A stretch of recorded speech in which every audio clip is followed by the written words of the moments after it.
over here at the drill press station, and again, this is another Craftsman tool. Had real good luck with it. I've never had any problems with it at all. I did go ahead and build a woodworking table for my drill press, and that's come in real handy. Didn't take much to build it, and it really helps a lot. But basically, it's a floor model drill press and does everything I need. I have 2 and possibly 3 sanding stations here in the Scrollsaw workshop. This one gets used quite a bit. This is an oscillating spindle sander, and not a tool that you absolutely have to have, but it's sure nice to have when you need it. This is a Ryobi. Again, not a very expensive tool, but in a shop like mine, it's not used every day. It's more than sufficient. I also use dedicated shop vac on this tool for dust collection also. Here's a second sanding station in my shop. This is a Craftsman sander with a 6-inch belt sander and an 8-inch disc sander mounted on the side. Picked this up at Sears for, I think it was in that $130 range. So again, it's not a very expensive tool, but it gets used a lot here in the shop, and probably only had this tool maybe 4 or 5 months, something like that. Haven't had any problem with it, and it seems to do a pretty reasonable job. Probably the disappointment about a tool in this price range is things like setting the tables up to be accurate as far as 90 degrees or whatever angle. Takes a little more work. The kind of controls are a little flimsy, but all in all, for a Scrollsaw workshop, it does okay. It also has a dedicated dust bag, so I don't have to hook this one up to a shop vac, which is kind of nice also. There wouldn't be a Scrollsaw workshop without this tool right here. This is the DeWalt DW788. It's the Scrollsaw that I use for all the projects that we do here in the, on the blog, and I love this Scrollsaw. It's a mid-priced Scrollsaw. You can pick these up for somewhere around $500 with the stand, and for someone who does Scrollsaw work every week but not every day, this is more than sufficient. It's never let me down. It's pretty well given me the ability to make any project that I've ever tried.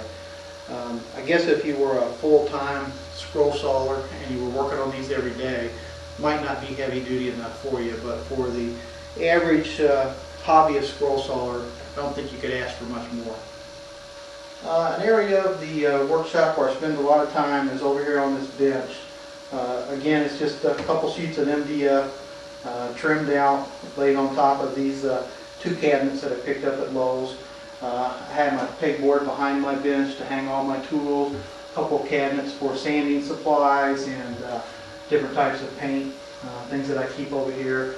I've got my DeWalt radio that I use pretty much constantly when I'm out here in the shop. Keeps me company, and a little messy, but a workbench that's not messy is probably one that's not being used very much. So got a small section down here where I do a little electronics work, and I do some assembly on this table, but more than anything I use it probably for storage.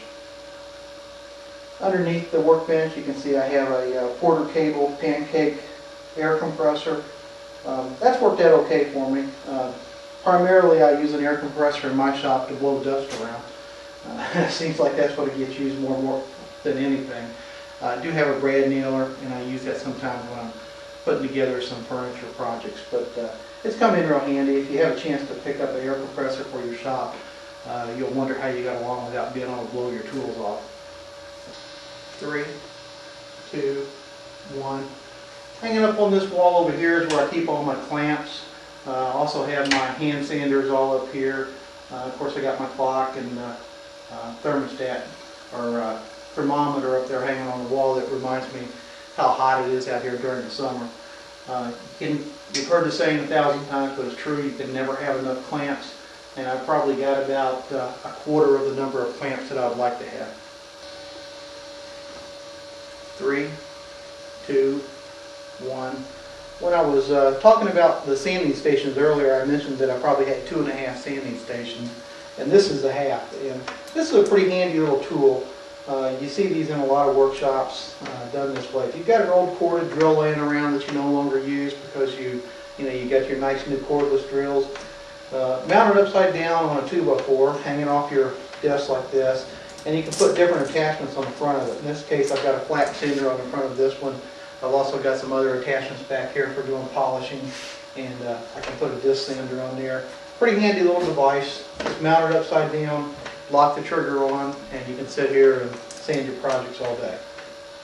The heart of any woodworking shop, and the one tool that's probably more difficult than any other to do without, is a table saw. Here at the Scrollsaw workshop, I have a Craftsman table saw that has served me pretty well. It has an all cast iron top.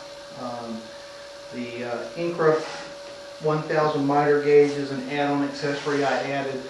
This is a very nice miter gauge.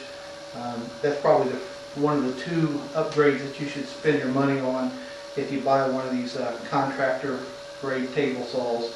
Upgrade your rip fence and upgrade your miter fence, and you'll add a lot of accuracy to your table saw. The rip fence that came with this saw is a locking type. It's actually been pretty accurate. This table saw had some pretty good reviews in its day, and it's held up well for me. I have really no complaints. Okay, the last stop we'll make here in this little tour of my workshop, and it's probably the most important tool that I've got in the shop. During the summer months, I can come out here when it's hot and I can still work. I may sweat a little, but I can still work. But in the middle of a very cold winter, when it's 0 degrees or colder outside, you can't work in a workshop without heat. And this little kerosene heater that I picked up a few years ago supplies all the heat out here in this 2-car garage. And I can come out and light this and go back in the house, come back out in a half an hour, and it heats this 2-car garage with no problem. Matter of fact, I can usually run this thing for about an hour and then turn it off, and probably go 2 hours before I have to turn it back on. So this little kerosene heater is starting to have seen its better day. It's getting kind of dirty and needs a good cleaning here before the winter breaks out. But this is a must in a workshop where you don't have heat. Well, that's the end of the little tour here of the Scrollsaw workshop.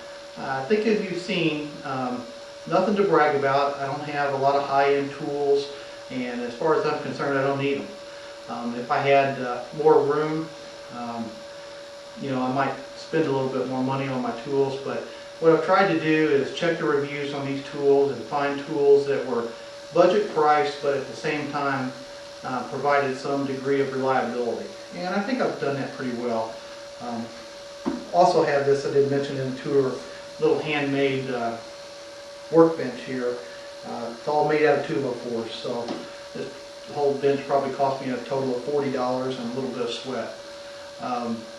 So with just a modest amount of money and a little bit of room, and again, I stress a little bit because I'm in a 2-car garage and one more tool and I'm going to have to move something out. So I would like to have more room, but for what I've got a pretty good work arrangement. I've got enough room to get around the shop without it being too dangerous, except for maybe over in the corner where the dust collector is. That's getting a little tight. But I spend a lot of time out here, and I enjoy the time I spend out here. And if you have the opportunity to put a workshop together, you can do it slowly. These tools came over a period of a few years. Didn't get them all at once, so it can be done on a budget. And I hope you've enjoyed this little tour. And this is when you see these projects on the Scrollsaw workshop, this is where they're put together. And maybe a little later I'll take you to my computer room and show you the tools I use to design the patterns also. Thanks for watching this video, and we'll see you next time here at Scrollsaw Workshop.